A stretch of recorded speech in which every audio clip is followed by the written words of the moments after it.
Buenas. En esta segunda parte de los esquemas de codificación de la fuente, hablaremos de la codificación aritmética en su componente binario, la cual nos permite hacer la transmisión de la información a través de canales de comunicación digital. Asimismo, hablaremos de las diferentes técnicas de diccionario que nos permiten, a través de un proceso que no requiere del modelo de probabilidad de la fuente, utilizar un esquema de compresión el cual es recursivo, que permite hacer una compresión en términos de la misma variabilidad de la fuente. En esta segunda parte de la unidad 3 hablaremos de la codificación aritmética en binario y la codificación de diccionario LZW. Para generar un número binario a partir del intervalo encontrado en el esquema de codificación aritmética, necesitamos una división de la escala, en este caso entre 0 y 1, desde donde se toman los valores asociados a la probabilidad de ocurrencia de los eventos, definiendo los siguientes límites: un valor inferior, un valor medio y un valor superior. En ese sentido vamos a asignar la pertenencia o no pertenencia de el intervalo L más H sobre 2, en este caso la mitad. Si tendremos por ejemplo 0.3 y 0.5, siendo este L y este H, tendremos un valor medio que aquí denominamos código igual a 0.4. El algoritmo va a terminar cuando todo este intervalo contenga uno de los intervalos que estamos generando aquí. Si el valor del código, que aquí vemos es 0.4, es mayor que la mitad, aquí vemos que no es, asignamos un 1. Pero si es menor que la mitad, en este caso menor que 0.5, vamos a asignar un 0. Y esa es la primera asignación o la primera transmisión, como lo vemos acá. Al asignar el 0, vamos a hacer un escalamiento del nuevo intervalo que ahora sabemos arranca en 0 y termina en 0.5, actualizando los valores correspondientes de FH, FL y la mitad, que en este caso es 0.25. De nuevo preguntamos, en esta ocasión, otra vez repitiendo la iteración, si código, la mitad del intervalo, pertenece a alguno de los dos intervalos que hay, al superior o al inferior. En este caso, siendo 0.4 mayor que 0.25, entra a esta instrucción condicional y se asigna un 1. Entonces aquí encerramos y así sucesivamente vamos haciendo la correspondiente definición en binario. A veces tendremos un carácter de fin de cadena o tendremos una longitud de código predefinida para terminar el proceso. Esta es una forma de visualizar el proceso si tenemos ahora un valor de L de 0.68 y H.71, donde la mitad va a ser 0.696. Como vemos, en términos gráficos el algoritmo avanza con la asignación correspondiente. Si está por encima de 0.5, asigne 1. Si está, luego se hace el rescalamiento, y si está por debajo de, en este caso al hacer rescalamiento ya la mitad es 0.75, pero vamos desde 0.5 hasta 1. Si el valor ahora es inferior, como lo vemos aquí está en la zona inferior, asignamos 0 y 1 a esto, vemos que pertenece al intervalo inferior y asignamos el 0. Y así sucesivamente vamos rescalando y asignando, dependiendo de dónde cae en la mitad. Si es arriba o abajo, definimos 1 o 0 para cada ocasión. El algoritmo termina, y por eso se visualiza el intervalo completo, a medida que vamos llegando a una resolución, ¿cierto?, en términos de dígitos decimales, como vemos acá. Estos intervalos resultan ser muy pequeños, aquí están rescalados para una visualización apropiada. Cuando todo el intervalo, es decir, si este es 0.68 y este es 0.71, cuando todo el intervalo luego del proceso de escalamiento quepa dentro del intervalo original, ahí se acaba el algoritmo. Observemos que en los otros casos puede estar por debajo de, aquí no está por debajo, aquí ya está por debajo, pero la idea es que el intervalo por encima y por debajo esté contenido dentro del intervalo original. Y esa sería la definición de el fin del proceso de codificación. Esta es una visualización del proceso en términos de cómo se van actualizando el código que se va transmitiendo, los intervalos, el bajo, el medio y el superior, y la condición que se cumple para cada uno de ellos. Cuando se cumple esta condición y quepa todo dentro del intervalo, se sale del algoritmo. Vemos que la representación en binario para este esquema de codificación es 101100 en base 2. Ese resultado que obtenemos en binario es una representación fraccional binaria. Primero recordemos cómo es una expansión de un número en base cualquiera, una base q.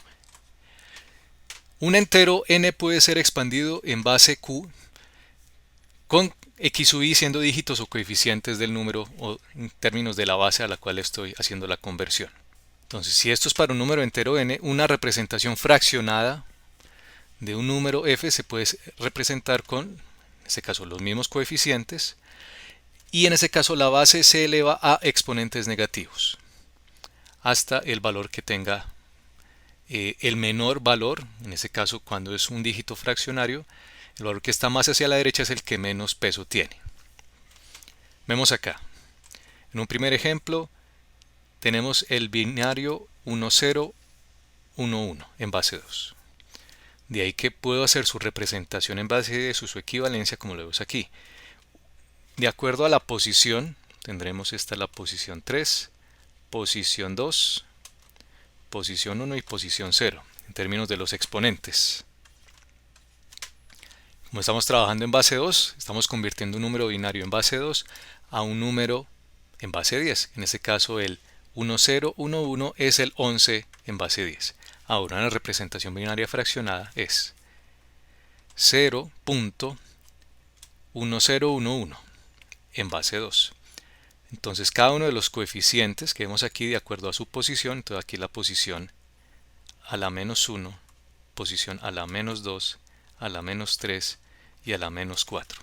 De ahí que utilicemos la base, que es 2 a la menos 1, a la menos 2, a la menos 3 y a la menos 4 como factores multiplicativos de cada uno de los coeficientes. Cuando se hace la operación, aquí están los coeficientes 1, 0, 1, 1, nos entrega el resultado equivalente en base 10, 0.6875. Precisamente el resultado del ejemplo anterior, que era este, es 1011. Si le agregamos 0.101100, vemos que dígitos a la derecha, cuando es un número fraccionario, no suman o no aportan, y este resultado es equivalente a 0.6875. Este resultado verán que es cercano a 0.696, que era la mitad del intervalo, es decir, la conversión a binario de un esquema de codificación aritmética es similar a el esquema de codificación original al realizarlo en base 10. Con el fin de comparar los diferentes esquemas de codificación que hemos visto hasta el momento, tenemos Huffman y codificación aritmética. Vamos a asumir 4 símbolos A, B, C y D con estas probabilidades. A partir de ellas se encuentra la entropía de esta fuente. Vamos a codificar inicialmente esta secuencia de 5 símbolos. Si lo hacemos con Huffman o con codificación aritmética, lograremos una representación en 10 bits. Son similares en términos de la cantidad de dígitos utilizados.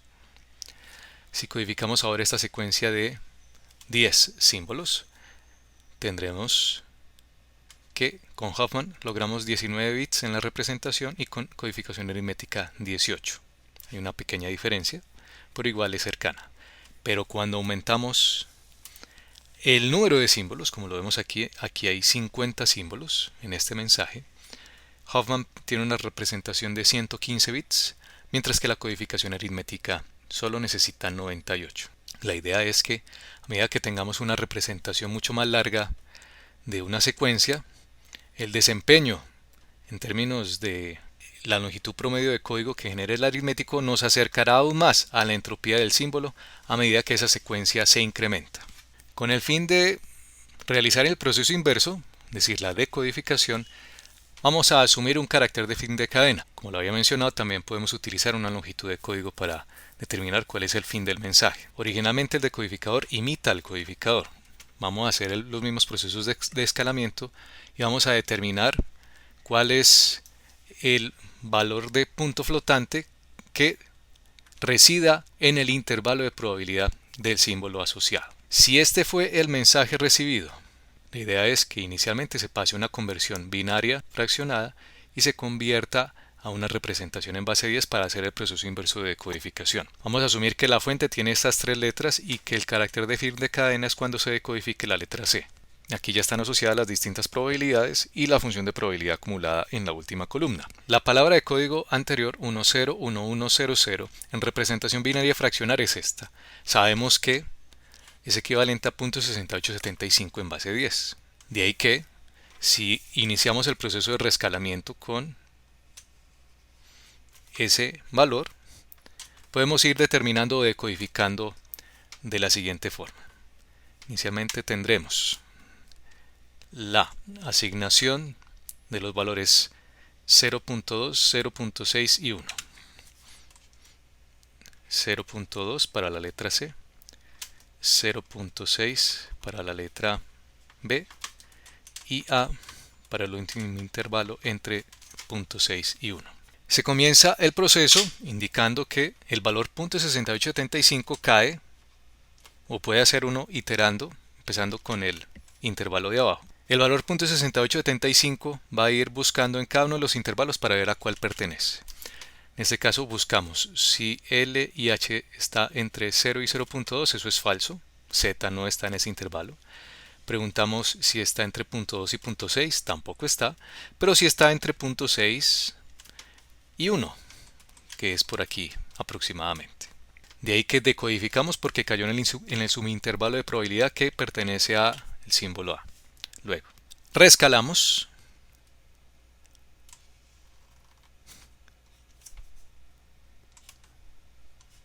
Este se queda igual y aquí sería .6. Y en el proceso de escalamiento vemos aquí cada uno de los valores que hay. Aquí sería .68 para el 20% del intervalo.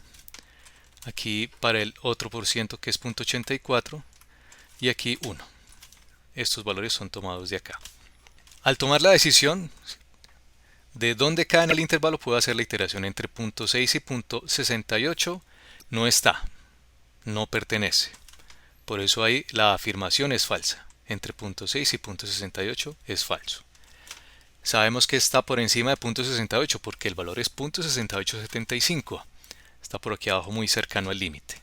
Este intervalo, entonces si hacemos la asignación, esto es C, esto es B y esto es A, cae en el subintervalo correspondiente al símbolo B. De ahí que eso es verdadero y decodifica la letra. Luego volvemos a hacer el reescalamiento. Como última etapa del proceso tendremos como límite inferior el 0.68 y como límite superior el 0.84. Es decir, partimos aquí así y hacemos el reescalamiento apropiado. En una primera parte, en la selección del intervalo, tendremos aquí las divisiones .712, luego 0.776 para la asignación de los símbolos C, B y A. Al hacer la comparación, y si lo hacemos primero con el intervalo superior, vemos que eso es falso, pero cuando llegamos a la parte inferior, o si arrancamos desde la parte inferior, vemos que sí cumple. .68 y .712 cumplen con que el valor del símbolo generado, .6875 en base 10, cae en el primer subintervalo que pertenece a .68 y .712. Siendo esta la letra C, el mensaje termina porque es el carácter de fin de cadena y la solución generada es ABC o el mensaje decodificado. La codificación LZW o Lempel-Zip-Welch no requiere de las probabilidades para hacer su desarrollo. Es un procedimiento adaptativo a partir de la redundancia que tenga la fuente. En comparación con Huffman, requerimos las probabilidades de ocurrencia de cada letra. Aquí, LZW, vamos a utilizar esa dependencia en los datos con el fin de incrementar la cantidad de compresión utilizando un diccionario adaptativo. El algoritmo inicial del LZW utiliza un diccionario de 4096 entradas, donde las primeras 256 son el código ASCII. Pero el diccionario puede ser especializado, puede ser diferente, o generado de forma diferente para diferentes tipos de datos, ya sean texto, imágenes o sonido.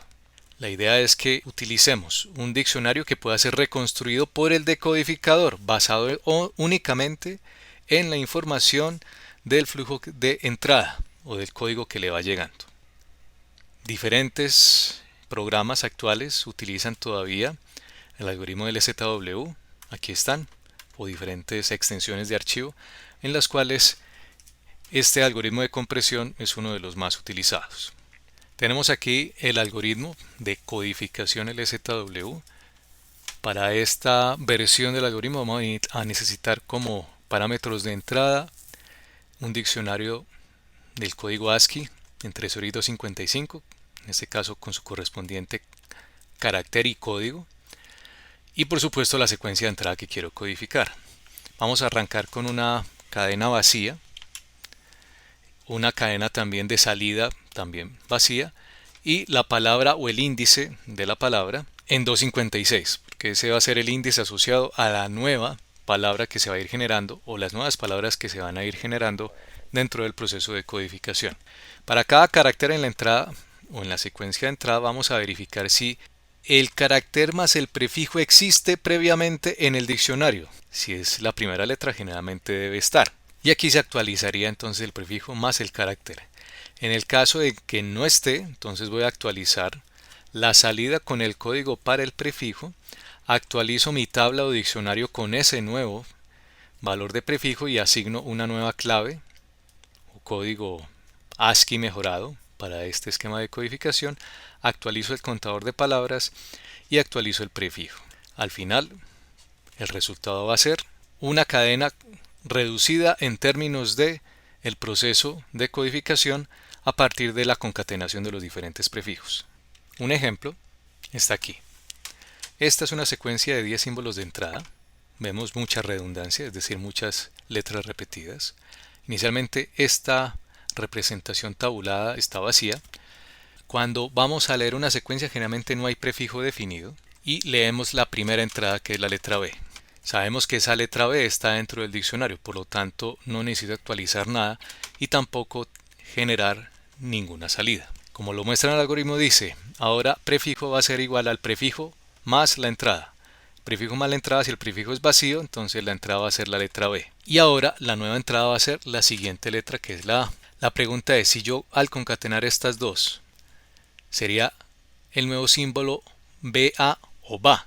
Ese no está en el diccionario ASCII, entonces genero una nueva entrada en el diccionario que va a ser la sílaba BA y le asigno este nuevo código 256. La salida del codificador es equivalente a el código ASCII del prefijo. En este caso el código ASCII de la letra B es el 66.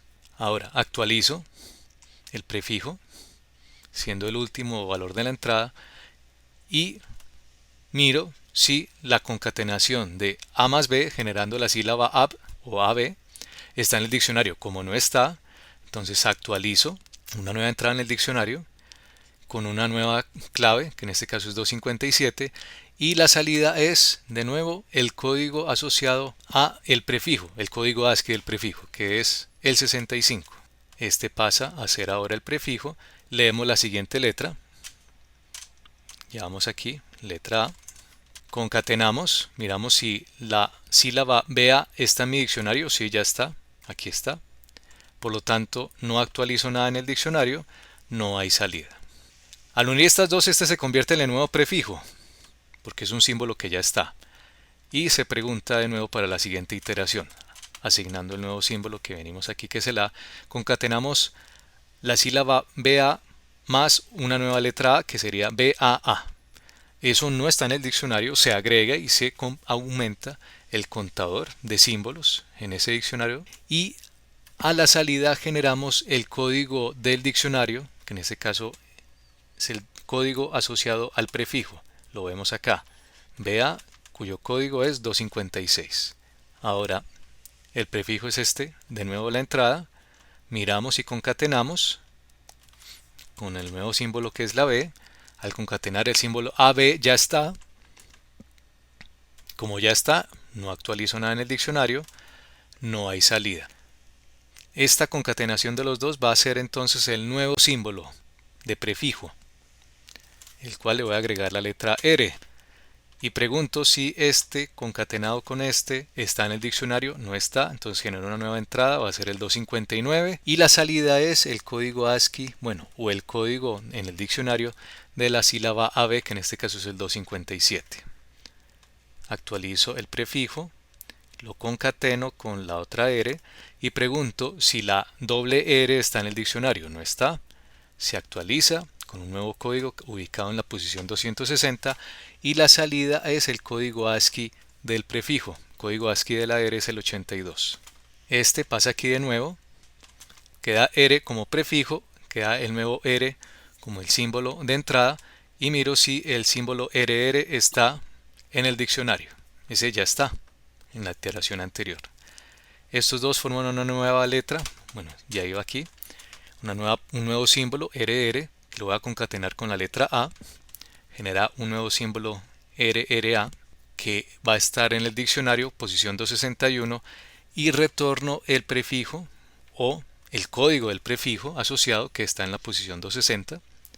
Y por último, la letra A pasa a ser el nuevo prefijo.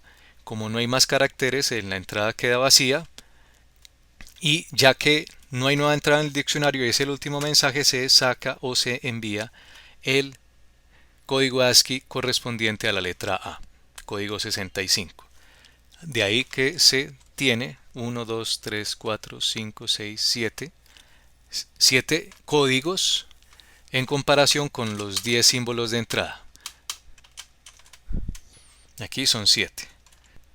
Entonces en esta representación, a pesar de que es un ejemplo corto, se logra ver la eficiencia del esquema de codificación, en este caso el SW, a partir de simplemente la estructura del texto, que si tiene redundancia se logra una eficiencia en la codificación, pero si el texto no presenta esa redundancia o no presenta esa dependencia entre los símbolos o palabras repetidas o símbolos repetidos, pues no se va a ver una eficiencia suficiente. Entonces, lo interesante de este método LZW es cómo de forma adaptativa va construyendo un nuevo diccionario o va actualizando el diccionario original a partir de los símbolos de entrada para ir logrando el efecto de la compresión a partir del esquema de codificación. Si ya queremos pasar esto a binario, cada uno de estos símbolos, en este caso el 66 se representaría en binario, el 65 en binario y así sucesivamente. Cada símbolo se pasa a base 2 para hacer su correspondiente representación en un sistema digital y este se envía. Si hacemos las cuentas y comparamos diferentes esquemas de codificación, por ahora este no le va muy bien porque el código ASCII, sabemos, para cada símbolo requerirá 8 bits u 8 dígitos binarios siempre, entre el 0 y el 255. Cuando ya me paso al 257 y de ahí en adelante, desde el 256 en adelante, ya requeriré 9 bits para cada símbolo. En ese sentido, busca uno si el diccionario o la frase o la fuente de información que yo quiero codificar solamente presenta unos pocos símbolos en vez de un alfabeto completo. La idea es acomodar el diccionario de acuerdo al tamaño de ese alfabeto. Es decir, si no utilizar todas esas letras, miren que aquí en el mensaje solamente tengo 3 letras, pues no es necesario que utilice todo el código ASCII para que esto funcione. Hago una reducción en el número de símbolos, un diccionario más compacto con una representación de dígitos binarios menor. Puede ser de 1 bit, 2 bits o que vaya de forma adaptativa cambiando el tamaño de los bits de acuerdo al número de entradas. Con esto terminamos esta parte de los esquemas de codificación sin pérdidas que les van a permitir a ustedes entender cuáles son los esquemas actuales de compresión que se utilizan actualmente y cuáles son sus fundamentos.